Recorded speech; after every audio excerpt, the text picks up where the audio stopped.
Hi, Kathy here from Kathyskutekreations, and today is the first day of our lighted up quilt. So you should have printed out your papers. So I have the description down below where to go to get them. If you didn't see my last video where I was showing the fabrics. So this is what we're going to be making this week, which is an actual present. Now you should have your, I call this the cheat sheet, and this is your fabrics as well as your cutting directions for your main fabric, which is A. I looked to see if that was actually called grunge, but it doesn't say grunge. It said that that fabric is called Tuscany picket fence. So you can see it right here. That's the name. If it focuses, let me back up a little bit. It's hard to tell if it focused because I don't have my glasses on, but. And this sheet here, not only is it the one that tells you all the cutting, okay, but if you notice, it tells you the name of the fabric. So you can go online and you can look this fabric up and you can get it in those sizes if you want to follow along. Of course, you're going to have to buy a little bit more. Uh-oh. And I got a little noise up here because we got a new member of the family. And so she's come up to visit. And then we're going to go ahead and we're going to start on the ironing. So for all the people that are new, if you want to starch your fabric, you need to do it now. You don't starch your fabric after you've already started cutting it up, because then it's going to shrink on you. So you want to starch it ahead of time. And I just use my iron. I'm not going to starch it now. The only time that I will starch mine is if I have an issue trying to get it to start on my sewing machine. Then that little spot I will starch to make it stiff.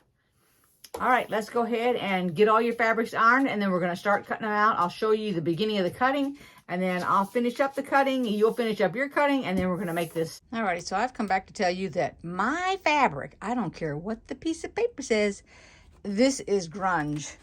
And you guys can see it now in the light. Let me turn this light off here and see if that'll help any. And you can see that that is actually a cream-colored grunge. So, like the last video, they may have different backgrounds because they had two different kind of background fabrics. And there's nothing wrong with that, because you use, if you're doing this yourself, whatever light color you want. And some people don't even use a light. They go with a medium color of some sort. So, just letting you know. And now we're going to start cutting. Alrighty, so based on the very first two rows, we're going to cut 3.5 inch tall by 1.5 inch wide. So we're going to cut a strip that's 3.5 inches tall, and we're going to do two strips. Now, I wrote down 15 and 25. So the first one needs 25, and the next one needs 15. So we need a total of 40, because 25 and 15 is 40. We'll cut 40 of those 1.5 inch wide strips. Each one will be 3.5 inch tall. Okay, and that's the first thing you want to do. First thing that you have to do, if you're new, all of those that already know, you're fine. We're going to get this evened up, because if you, as you can see down in here, it's not even. And you want to get it even. Now, another thing, if it is time to change your blade, now you need to stop and do that. Get your blade changed, get your needle changed on your sewing machine, clean out your little area where your bobbin is at. You want to do all of that before your project, because if you tell yourself, I'll just go ahead and do the blade now, and I'll go ahead and cut all this out. The problem is that you will probably forget to change your needle and clean out your bobbin area. So do it all before you start a project, so you don't have to stop between anything. It's fine to stop when you're done doing all this fabric, because you can take a break. That's not the thing. So the first thing I do is I line up the bottom of my ruler with my fabric.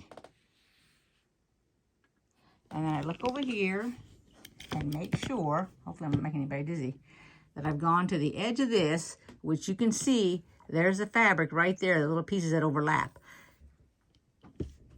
That's the first thing you're going to do. And you can see what came off of mine. And now we're going to start making our 3.5 inch strips, 2 of them. Now you're going to cut your selvage off, which is the 2 ends, okay, away from the fold, that have the writing on it, but it also has some little holes in it, and you don't want that to be a piece of your seam. So just cut those off. That's what I do on these right here. And then I turn them. Let's see. You can do one of two things. You can either leave them this direction, depending on right-handed, left-handed, whatever you want to do. I get my 1.5 inch. I'm going to use this one, which is shorter. I'm going to go to 1.5, like this.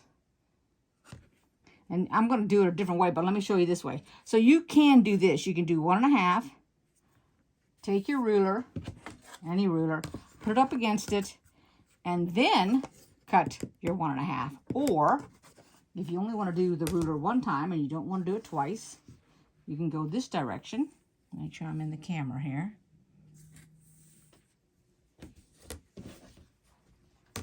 And you can use anything as long as it is at least 3.5 inches. But I wouldn't use my 3.5 inch ruler. For example, this is 4. So I can go to the 1.5. Put it down here. And if you all need to use washi tape, by all means, get you some washi tape. Let me show you some of the, here's the last washi tape I got in a box. That's pretty neat. And I have a whole bunch of different colors of washi tape.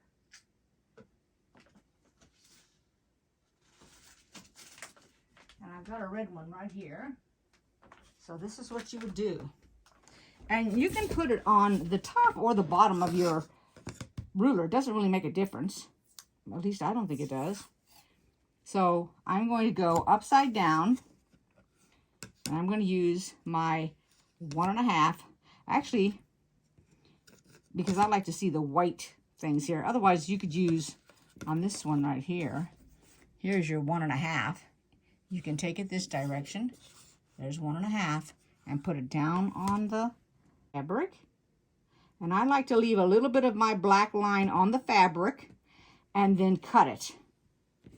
But if you want to use the washi tape, and I'm going to go this way with it, so it's 1.5. And I will show you what you can do this direction. And you can put this tape on either side, the right side or the left side, and I'll show you what that means here. Let me show you. Okay, so here is the left-hand side. So you would be putting your fabric up against this edge. If you put it on the right-hand side, let's pretend this is the right-hand side, which is what it would be, then you're going to cut on this side, and your tape's on that side. So it's up to you what you want to do. And I kind of like the black marking that's already on there, because these have black are the half, 1.5, 2.5, 3.5, versus the white, which are just the numbers. 1, 2, 3, 4. Or 1, 2, 3, 4. And I like these created grids. They have their grips on the back already. So I'm going to do the 1.5. And I'm going to make sure I'm going to come off of my ruler and make sure I can see the little black line. So just do this. And this is pretty easy to take off when you're done. It's not going to be hard. There it is. And all you do is take your ruler. Now be sure if you use a different kind of ruler and it doesn't set up like this when you're done, you have to lay it down and make sure you shut it so that you don't have any accidents.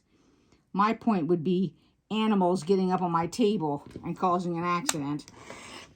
Okay, and there is my 1.5, and it becomes 2 of them. So that's 2 of the 30 we need. Did I say 30 or 40?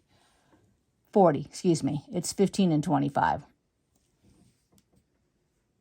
Okay, and then I will make it so that the grunge goes upward, so I don't accidentally put it upside down when I sew, because boy, have I done that a million times.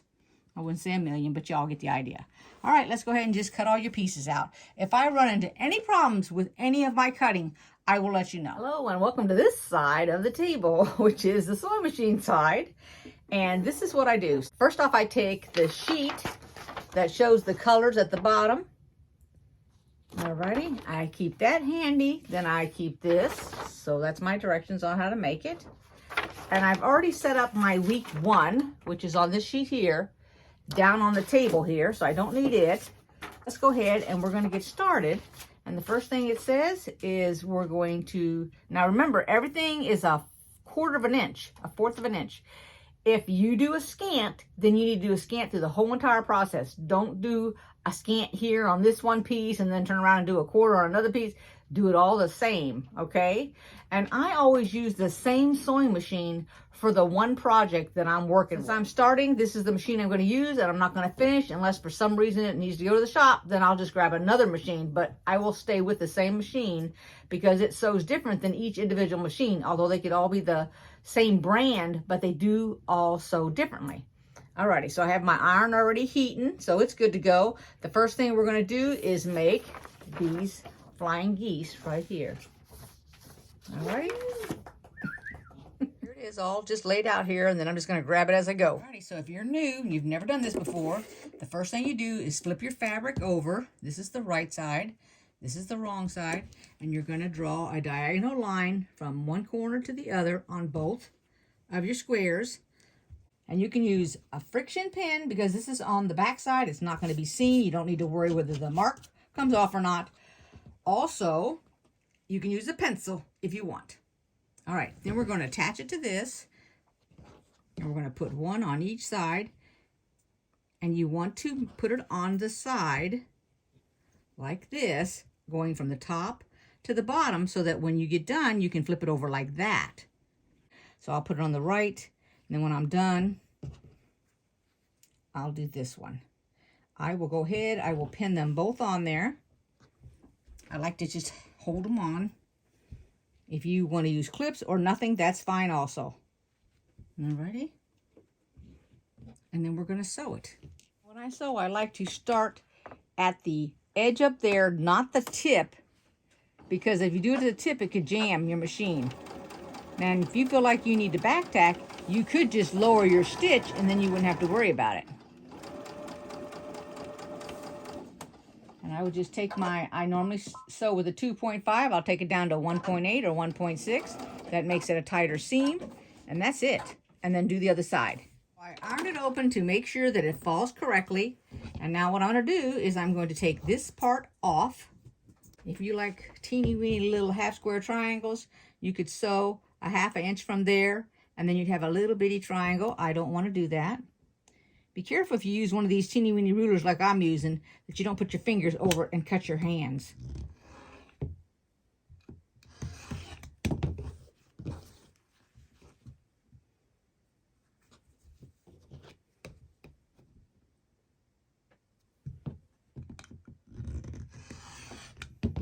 There we go. And then you're going to press open like that. And then we're going to attach the two pieces. You've laid all your fabric down. We're going to attach this on this side and then this one on this side. Let's do that next. Be extra careful so that when I get to the bottom of this, I don't accidentally flip up this corner over here.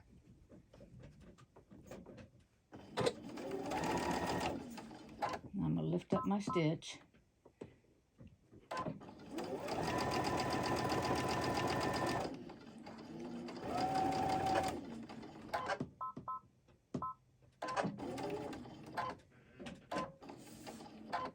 Do the same thing to the other side.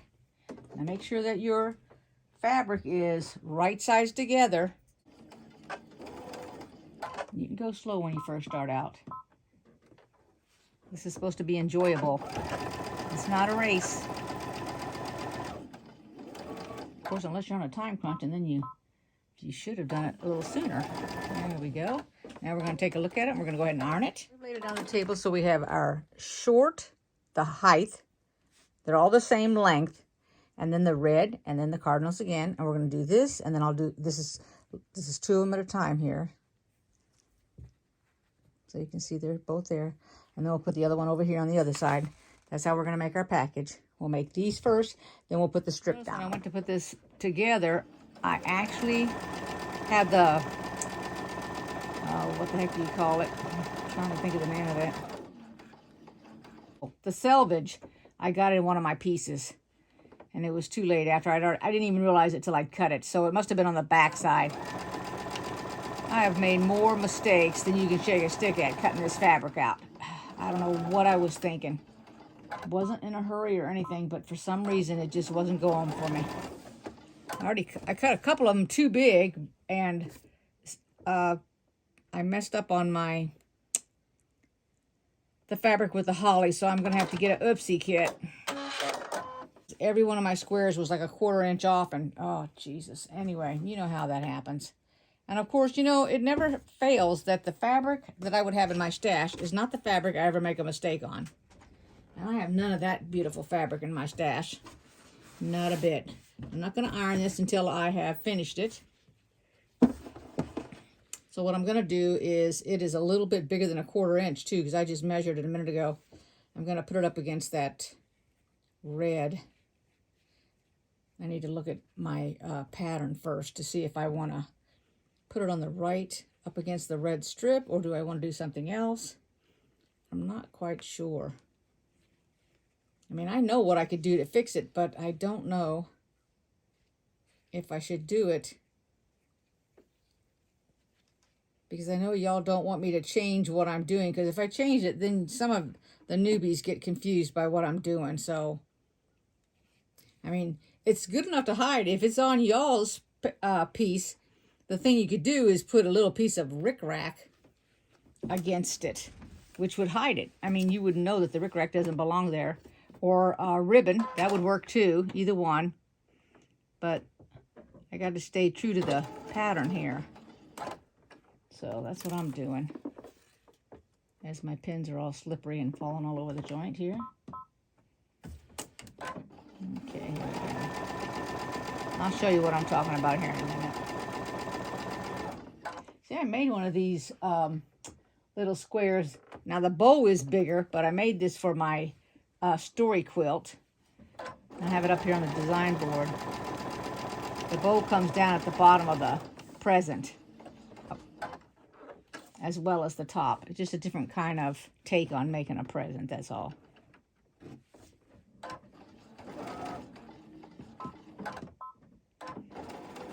Okay, let's take a look at this after I iron it.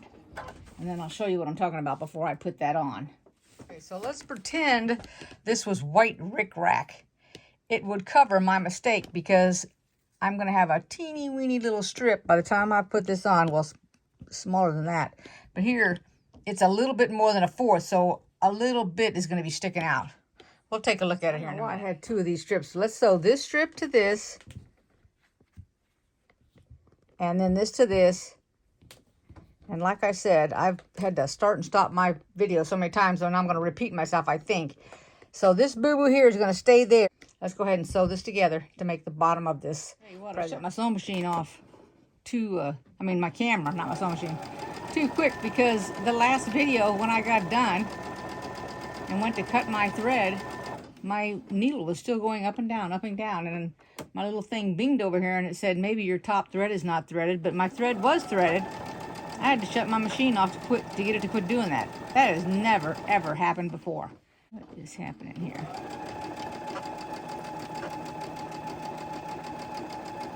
I think it's not my day to sew today. Thank goodness we're just doing one present. Whew, I'd be having a heck of a day today. Oh my gosh, I don't know. It's some day today, boy. Whew. Okay, now we're doing the other side of the package. I tell you, if you were doing this out of your own fabric, I would fussy cut. I mean, if I had birds or whatever, I would fussy cut those 4 squares, the 2 top ones and the 2 bottom ones on each side of this basket. That's what basket. Oh, I don't know why I want to call this a basket. I guess I need to make a basket quilt. But on this present right here, that would be really, really neat.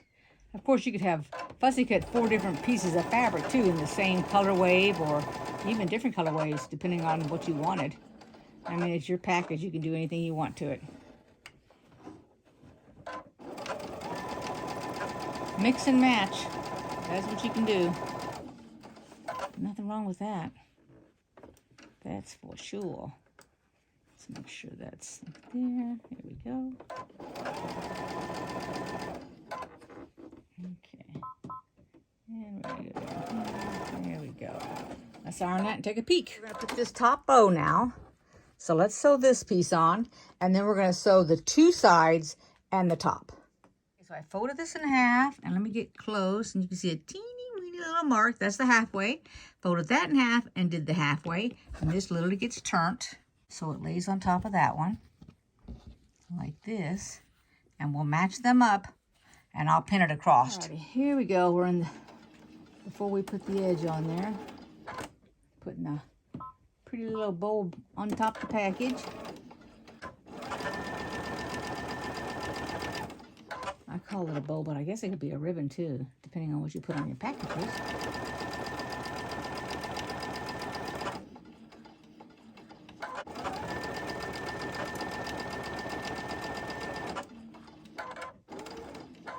They're here to be flipping over either.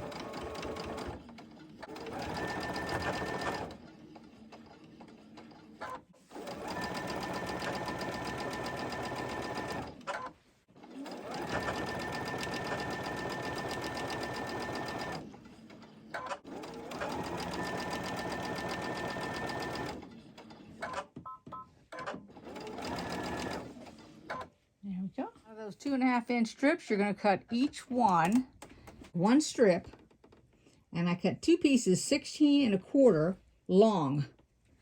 Okay, they're already 2.5 inches, and then I am sewing it. Whoops, let me go back up with my stitch here on the top and the bottom. I had to look to see, and then we'll take the other one and we'll do it on the sides, and that one will be a 20 1/4 piece for length. Now, for some reason, your square got a teeny bit bigger than you want to allow for that, and if it got a teeny bit smaller than you want to allow for that. I say teeny, like a 1/8 of an inch. If you're going to do a 1/4 of an inch, everything's going to be off. But if you're doing that same stitch, it should be fine.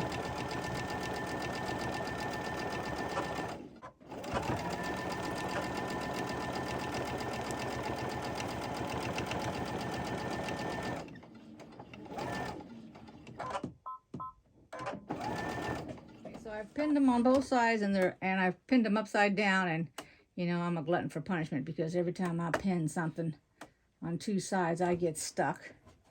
But you know what? That's what's going to happen. I don't care. We're at the tail end. We're wrapping it up, and I keep forgetting that these pins are brand new, and when they're new, they're stiff. So they go in the fabric really stiff. I don't know how many times I've stabbed myself with the darn pins already. But I sure have. Darn. Here we go. I don't want that to flip over, so I got it pinned. There we go.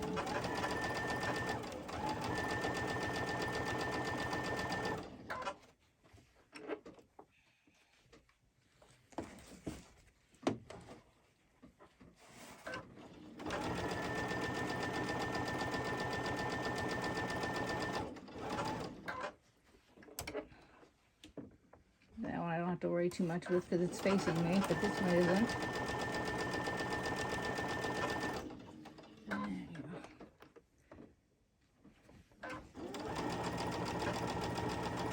There we go.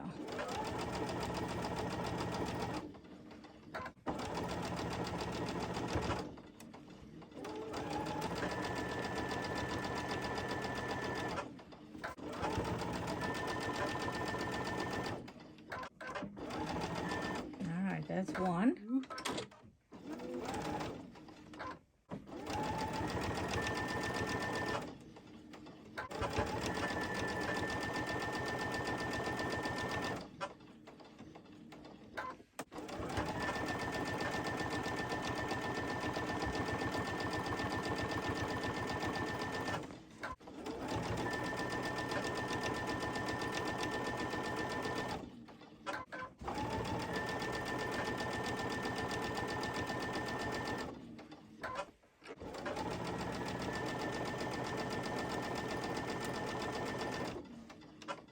So I needed to lay it on this table because I was going to put it on my design wall, which I did to begin with, but my design wall is white and it just blended in. Here you go. This is block 1, the present, the package, whatever you want to call it. And I will see you next week. Now, today was Wednesday. That's when we started it. But next week, we're not continuing with Wednesdays. We're starting back to Monday. So we're going to be joining on November 13th for the next block. 1, 2, 3, 4. I don't know how many. But anyway, I'll see you then. And you'll love what we're making next week. Take care, everybody. Thank you. And welcome to all my new subscribers. Give me a like, a thumbs up, and a comment if you'd like. Bye-bye.